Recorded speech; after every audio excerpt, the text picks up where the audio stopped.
नमस्कार दोस्तों, स्वागत है आपका हमारे इस कार्यक्रम धरती से शिखर तक में। और आपको हम मिलवाते हैं इस कार्यक्रम में नई नई शख्सियतों से, नए नए लोगों से जो आपको मोटिवेट करते हैं, आपके जीवन के लिए बहुत अच्छी अच्छी बातें बताते हैं और उनका समाज में बहुत बड़ा योगदान होता है।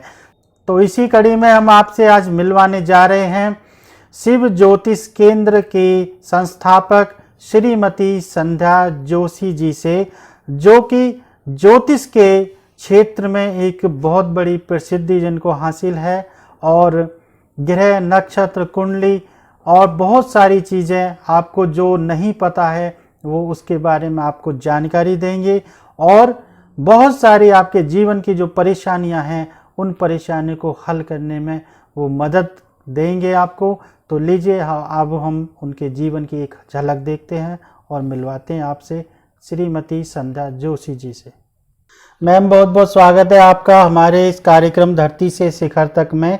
और हमारे दर्शकों को आप अपने बारे में कुछ बताएं। मेरा नाम संध्या जोशी है और मैं ज्योतिषी का काम कर रही हूँ सन 1991 से। तो लगभग 30 वर्ष हो गए हैं मुझे ज्योतिष का कार्य करते हुए।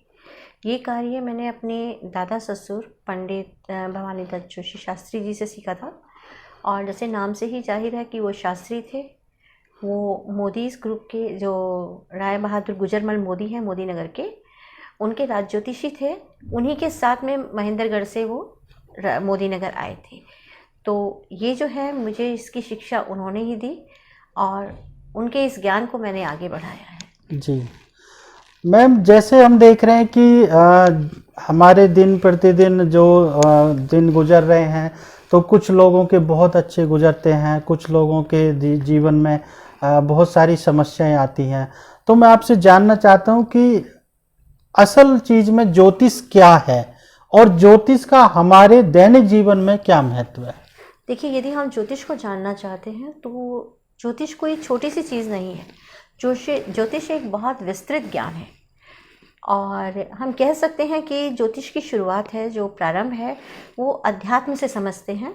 लेकिन जब हम इसके अंदर तक जाते हैं तो ये एक विज्ञान का रूप ले लेता है, क्योंकि ज्योतिष में जितनी भी चीज़ें हैं वो विज्ञान पे आधारित हैं। लेकिन बस ये हमारी अपनी समझ है कि हम इस चीज़ को कहाँ तक मानते हैं। कहा भी जाता है कि ज्योतिष लय ब्रह्मांड की बहती सरित समान, उद्गम पे अध्यात्म है, संगम पर विज्ञान। और रही बात कि ज्योतिष हमारे जीवन में कितना महत्वपूर्ण है और कैसे महत्वपूर्ण है, तो आप ये देखेंगे कि जब कोई बच्चा जन्म लेता है तो उस समय जो ग्रहों की स्थिति होती है जी और जो नक्षत्रों की स्थिति होती है उसके अनुसार हम उसके जीवन का पूरा लेखा जोखा तैयार करते हैं। और हमारा विज्ञान, ये ज्योतिष इतना बड़ा विज्ञान है कि उसके जीवन के एक एक पहलू को वो खोल के रख देता है। अब हमें कुंडली से ये तो मालूम पड़ गया कि उस बच्चे के जीवन में ये होना है, लेकिन कब होना है ये उस समय के ग्रह नक्षत्र बताएंगे। जैसे 25 साल बाद कोई घटना होगी तो हम ये बताएंगे इसके जीवन में बहुत बड़ा धन योग है और इसकी कई सारी फैक्ट्रियों के मालिक बनेगा। ये तो किस समय में बनेगा, उस समय ग्रहों की कौन सी स्थिति होगी, ये हमें गोचर के समय से ज्ञात होता है। बिल्कुल। तो आपने कहा कि जो ज्योतिष है वो जन्म लेते ही काम करना शुरू कर देता है, चाहे हम उसको माने या ना माने। जैसे कि एक गूगल मैप होता है, हमें कहाँ जाना है ये रास्ता बताता है। तो ज्योतिष भी हमारे जीवन का एक गूगल मैप की तरह ही काम करता है। क्योंकि जैसे गूगल मैप कार्य करता है, हमें आने वाला रास्ता दिखाता है, उसी तरह से ज्योतिष भी हमारे जीवन में, हमारे काल चक्र में कौन सी घटना घटित होने वाली है और कब होने वाली है वो उसके बारे में हमें ज्ञान देता है। जी बिल्कुल। तो क्या ज्योतिष में जो हमारे जीवन में आने वाली विपत्तियां हैं, परिस्थितियां हैं, तो क्या हम, अगर हमें मालूम पड़ जाए कि ये चीज़ होने वाली है, तो क्या उसका रास्ता मोड़ा जा सकता है, क्या बदला जा सकता है उनको? देखिए, ज्योतिष में यदि आपको कोई चीज़ पहले पूर्वाभास हो जाता है कि ये कार्य होना है, ज्योतिष हमें इस चीज़ के बारे में बता भी देता है। जैसे मान लीजिए किसी को उसने कहा कि आपके साथ ये दुर्घटना होने वाली है और आपका एक्सीडेंट का योग बन रहा है। अब ज्योतिष के उपाय से हम उसको पूरा नहीं टाल सकते, लेकिन एक एक्सीडेंट जो सड़क पे होना है, बड़ी दुर्घटना होती है, उसकी जगह एक हल्की सी सुई चुभ जाती है या हल्का सा चक्कू लग जाता है सब्जी काटते हुए, तो वो उतना बड़ा नहीं होगा, तो हम उसको कम ज़्यादा कर सकते हैं। यानी बहुत बड़ी समस्या को बहुत छोटा न्यूनतम कर सकते हैं, न्यूनतम कर सकते हैं कि पहाड़ को राई बना सकते हैं या सूली को कांटा बना सकते हैं। तो ये बहुत अच्छी आपने बात बताई कि ज्योतिष जो है वो एक विज्ञान है, कोई तंत्र मंत्र नहीं है, ये तंत्र मंत्र से संबंधित होता ही नहीं है। जी जी। एक्चुअली ज्योतिष जो है एक गणना है, कि ग्रहों की, नक्षत्रों की, कि वो कितने डिग्री के ऊपर हैं, किस समय कहाँ हैं, उसकी गणना है। इसमें तंत्र मंत्र कोई कार्य नहीं करता। बिल्कुल। तो आपसे हम ये जानना चाहते हैं कि जैसे किसी बच्चे ने जन्म लिया जी, तो वो जन्म लेना हमारे हाथ में नहीं है, वो किसी भी नक्षत्र, उस समय का कौन सा नक्षत्र है, कौन सा गोचर है, क्या परिस्थिति है, क्या स्थिति है, क्या स्थान है, ये सब तो कोई डिसाइड करके नहीं हो जन्म होता है। तो ऐसे क्या उपाय किए जाएं पहले से, जन्म लेने के पहले से, कि ग्रह नक्षत्र कुछ अच्छे आए, ऐसा कुछ है ज्योतिष के अंदर? देखिए, कहा जाता है कि जन्म, मरण और विवाह, ये 3 चीज़ें विधि ने अपने हाथों में रखी है। जी। कई बार ऐसा होता है कि हमें कहा जाता है कि ऑपरेशन है, आप तारीख निकाल दीजिए। हम तारीख निकालते भी हैं, लेकिन कुछ ना कुछ ऐसा हो जाता है कि वो आगे पीछे हो जाता है। इसी को हम कहते हैं विधि का विधान। लेकिन हम ये नहीं कर सकते कि किसी बच्चे का उसी नक्षत्रों में जन्म हो जी। या उसी समय पे जन्म हो, ये हम नहीं कह सकते। हाँ, लेकिन हाँ, किस समय में बच्चा आना है, किस समय गर्भाधान का योग बन रहा है, किस समय संतति होगी, इसके बारे में हम जानकारी दे सकते हैं, और वो हम पूरी देते भी हैं। क्योंकि ज्योतिष जो है एक एक पल के बारे में बता सकता है। यदि हम उसकी सूक्ष्म से सूक्ष्मतर गणना करें तो हमें हर एक चीज़ के बारे में पूरी सूचना दे सकता है। लेकिन मैंने जैसे कहा कि जन्म जो है वो विधि के हाथ में है, उसको नहीं टाला जा सकता। बिल्कुल, आपने सही कहा कि जन्म, मृत्यु और विवाह, ये जो 3 काम है ये विधि विधान के अनुसार है। ज्योतिष आपको केवल ये बता सकते हैं ज्योतिषी की आपको किस समय क्या कौन से कार्य करने चाहिए जिसका परिणाम आपको अच्छा मिले, अनुकूल मिले। बिल्कुल सही बात है। लेकिन एक सवाल मेरा और दर्शकों का भी हो सकता है कि आज अब हम पिछले 1.5-2 साल से महामारी से जूझ रहे हैं, काम धंधे बिल्कुल कम हो गए हैं, लगभग समाप्त भी हो गए हैं, बहुत सारे लोग परेशान हैं। तो ऐसे समय पे अगर हम किसी से पूछने जाते हैं या किसी से इस काम के बारे में पूछते हैं तो सटीक जवाब नहीं मिलता है, तो ऐसा क्या कार्य करना चाहिए लोगों को कि उनके काम धंधे भी चल जाएं और महामारी से भी उनको बचाव मिले? तो कुछ ऐसा रास्ता है कि ज्योतिष में कि जिसको करने से, या कुछ आप उसके बारे में बताएं तो उस हिसाब से उनका भला हो सके? देखिए, ऐसा होता है कि कई लोग कहते हैं कि ग्रह कुछ नहीं होते, तो मैं उनको ये बताना चाहूँगी कि ग्रहों में जब भी शनि ग्रह मकरस्थ होते हैं या मकर राशि में आते हैं, तब कोई ना कोई महामारी या बहुत सारी ऐसी दुर्घटनाएं होती हैं जिसमें काफ़ी लोगों की जान जाती है। तो और फिर जैसे संवत के शुरुआत में ही मैंने अपने शिव ज्योतिष केंद्र के फेसबुक पेज पे लिखा था कि इस संवत में हमारे साथ ये दुर्घटनाएं हो सकती हैं और उनकी संभावना है, और वो सब हुई भी। ये महामारी है जो प्रत्येक 100 या 101 वर्ष के बाद आती है।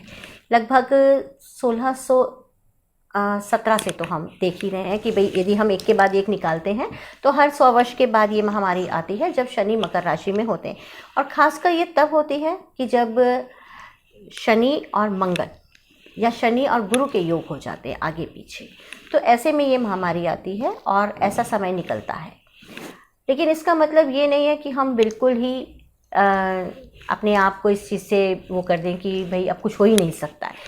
संभावनाएं हर एक चीज़ की होती हैं। ज्योतिष में बहुत से मंत्र ऐसे हैं, कोई ऐसी पूजाएं होती हैं जिनसे हम अपने कार्य के अंदर सिद्धि प्राप्त कर सकते हैं और हमारे कार्य सफल भी होते हैं। किसी कार्य को करने के लिए या हम उसको बदलने के लिए हम कर सकते हैं कि दारिद्र्य दहन स्तोत्र होता है, उसका पाठ कर सकते हैं, या फिर हम नील शनि स्तोत्र का पाठ करें तो हमारे रोजगार संबंधी काफ़ी परेशानियां दूर हो जाएंगी, क्योंकि ये शनि मकरस्थ होने के कारण ये सब चीज़ें हैं।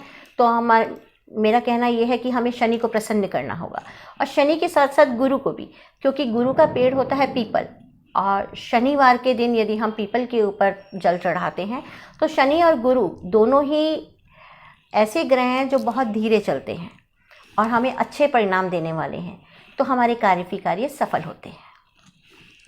बिल्कुल। और अभी हम एक छोटा सा ब्रेक लेंगे और ब्रेक के बाद हम जानेंगे कि आपने ऐसे बहुत सारे लोगों के समस्याओं को दूर किया है, और उनमें से एक दो हम उदाहरण लेंगे कि किन लोगों की क्या क्या समस्याएं थीं, और उपाय करने से और बताने से किस तरह से समस्या निवारण होती है, और किस तरह से हम अपनी विपत्तियों से बच सकते हैं या जान सकते हैं कि भविष्य में हमारे साथ क्या होने वाला है। तो अभी हम एक छोटा सा ब्रेक लेते हैं और ब्रेक के बाद फिर हम वापस लौटते हैं।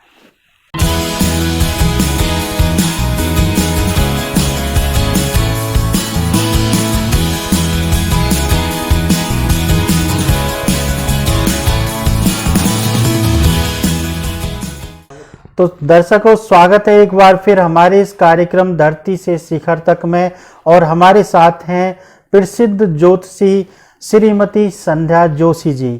तो आपसे हम ये जानना चाहते हैं कि ऐसे आप हमें कुछ उदाहरण बताएं कि जिनको आपने कुछ उपाय बताए हों या आपके पास कोई समस्या लेकर आए हों और उन लोगों की समस्याएं दूर हुई हों, या उनको अपने बारे में कुछ ज्ञान मिला हो और जो उन्होंने फिर ज्योतिष पर विश्वास किया। देखिए, मेरे पास एक सज्जन आए थे और वो बिल्कुल भी ज्योतिष पे विश्वास नहीं रखते थे, लेकिन उन्हें किसी ने भेजा था और उन्होंने आके मुझसे पूछा कि आप मेरी बेटी के बारे में बताइए, इसका विवाह नहीं हो रहा है। जब मैंने कुंडली देखी तो मुझे उसमें कुछ दोष नज़र आया। मैंने उन्हें कहा कि इस कुंडली में दोष है, इसका विवाह तो हो जाएगा, मैं उपाय बताऊंगी, लेकिन आपको जब इसका विवाह हो जाए तो मुझसे कुछ उपाय कराने होंगे। उन्होंने कहा जी हो जाएगी शादी। मैं कहा पक्का हो जाएगी, मैं 1.25 महीने से 3 महीने का आपको टाइम दे रही हूँ, इसके अंदर रिश्ता हो जाएगा। उसके बाद उन्होंने अपनी बड़ी बेटी की कुंडली दिखाई कि एक बार आप इसकी भी देख लीजिए, और इसके संतान नहीं है, 7 साल शादी को हो गए हैं। जब मैंने उसकी कुंडली देखी तो उसमें दोष था। मैं कहा देखिए, इस कुंडली में तो बड़ा भारी दोष है, क्या आपके यहाँ कोई अकाल मृत्यु हुई है? तब उन्होंने बताया कि उनका बेटा 13-14 वर्ष की बेटा उनका क्रिकेट खेल रहा था, अचानक बॉल लगी और वो गुजर गया। मैं कहा मुक्ति नहीं हो पाई है, तो ये दोष आप लड़कियों को लग गया है, इनकी संतान नहीं हो पा रही। अब आपको छोटी का कुछ करने की ज़रूरत नहीं है, बड़ी के लिए उपाय कर दीजिए, क्योंकि ये दोष आपके घर से गया है। तो उन पति पत्नी को मैंने बताया कि आप पितृदोष का निवारण कीजिए, उनकी पूजा करवाई और गोवर्धन की जाके पूजा करवाई। उसके बाद पता चला कि ठीक 3 महीने बाद उनका फ़ोन आया कि मेरी बेटी जो है वो प्रेग्नेंट है, और फिर उस लड़की के जुड़वा संतान हुई। तो जब किसी का कार्य होता है तो मुझे वाकई में ऐसा लगता है जैसे हमारा ही कोई काम हो गया हो। यानी कि 7 साल शादी के बाद जो उपाय करने के बाद फिर उनको संतान हुई। जी, फिर उनके यमल संतान हुई। तो उसके बाद से वो ज्योतिष के ऊपर विश्वास करने लगे, और आज तक वो मेरे पास आते हैं। बहुत बड़ी बात है कि दर्शकों को भी बड़ी हैरानी होगी कि 7 साल हो गए बेटी को और उनके कोई संतान नहीं हुई, और जैसे ही ज्योतिष के पास आए, मैम के पास आए, दिखाया, सारी कुंडली उन्होंने अध्ययन की, उसके बाद उन्होंने कुछ उपाय बताए, और वो सटीक उपाय करने के बाद उनके घर में संतान उत्पन्न हुई। तो ये बहुत बड़ी विज्ञान की बात है। और एक और केस मैं बताना चाहूँगी कि एक कन्या का विवाह नहीं हो रहा था, लगभग 29-30 साल की उम्र हो गई थी। तो उन्होंने पत्री दिखाई कि जी हम थक चुके हैं सभी ज्योतिषी के पास जाके, कोई कुछ कह रहे हैं, कोई कुछ कह रहे हैं। तो इसमें मैं एक बात कहना चाहूँगी कि इस तरह से तथाकथित ज्योतिषी जो होते हैं वो भी बड़ा गलत कार्य कर देते हैं। कई बार बिना देखे, बिना सोचे समझे, कोई बिना गणना की बात कर देते हैं। तो जब मैंने उसमें देखा तो मैंने कहा इस लड़की का तो विवाह का योग ही 30 साल की उम्र के बाद। 30 से 32 साल की उम्र में विवाह होगा इस कन्या का। उन्होंने कहा, हमें किसी ने कहा 23 साल में होगा, हम 23 साल से लड़का देख रहे हैं और अभी तक कोई बात नहीं बन रही। मैंने कहा देखिए 29 वर्ष हो चुके हैं, साल भर इंतज़ार कीजिए, लड़की की शादी भी हो जाएगी, आपको ये पूजा करनी है, ये उपाय करना है। उन्होंने किया, आज उनकी लड़की का विवाह हो गया है, वो अपने घर में सुख से है।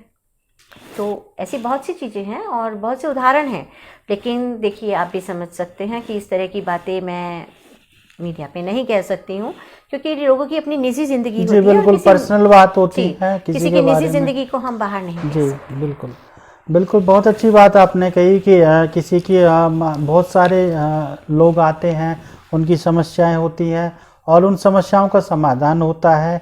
और ये एक सही बात है कि आप मानो तो गंगा जल है, नहीं मानो तो बहता पानी है। किसी के लिए किताब भी हो सकती है और किसी के लिए एक मार्गदर्शक पुस्तिका भी हो सकती है।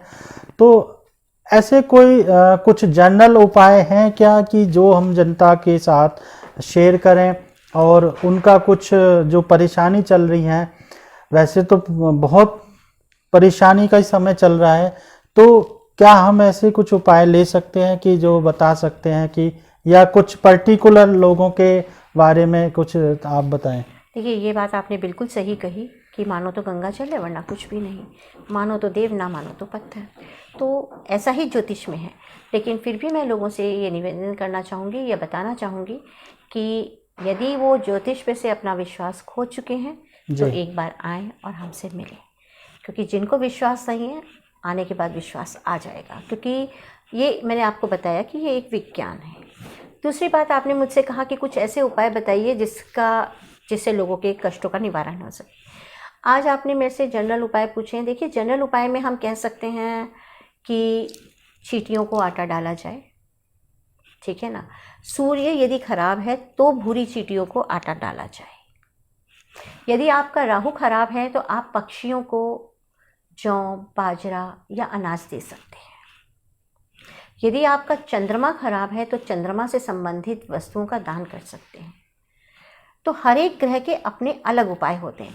यदि मैं जनरल उपाय दे देती हूँ तो आपको क्या मालूम आपकी कौन सा ग्रह उच्च का और कौन सा नीच का। कहीं ऐसा ना हो जाए अपने उच्च के ग्रह का आप दान कर दें और उसके बाद आपको परेशानी उत्पन्न हो जाए। तो ऐसा नहीं होता, जनरल कोई उपाय नहीं होते हैं, हर एक की पत्री को देख के ही उपाय किए जाते हैं। बाकी रही दान की, धर्म की, पुण्य की, तो ये तो कोई भी कर सकता है किसी भी समय, किसी भी प्रकार।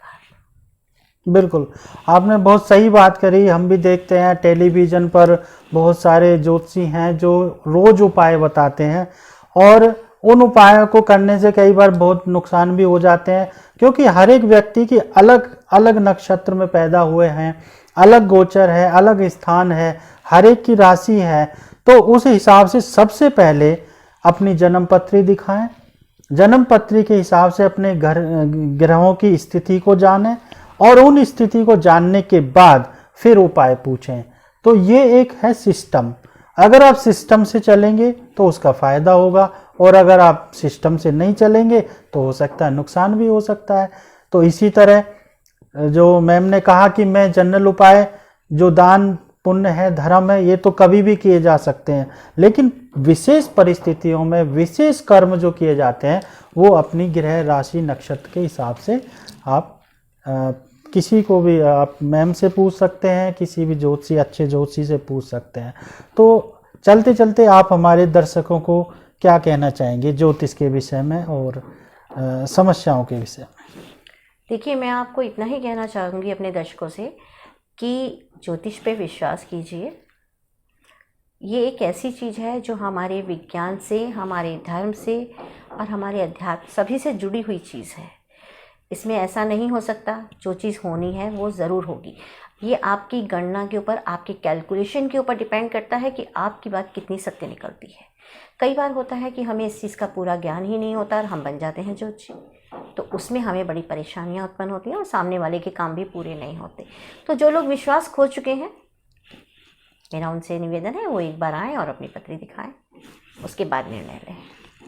तो मैम बहुत बहुत आपका धन्यवाद, आभार कि आपने हमारे दर्शकों को ज्योतिष के विषय में बहुत गहरी जानकारी दी, जनरल बातें बताई और ज्योतिष को आपने कहा कि ये एक गूगल मैप है, आपको अगर अपनी मंजिल पर जाना है तो आपको रास्ता सेट करना पड़ेगा, और जब आप रास्ता सेट करेंगे तो आप जरूर अपनी मंजिल पर पहुंच सकते हैं। जीवन भी एक तरह की मंजिल है, ज्योतिष एक विज्ञान है।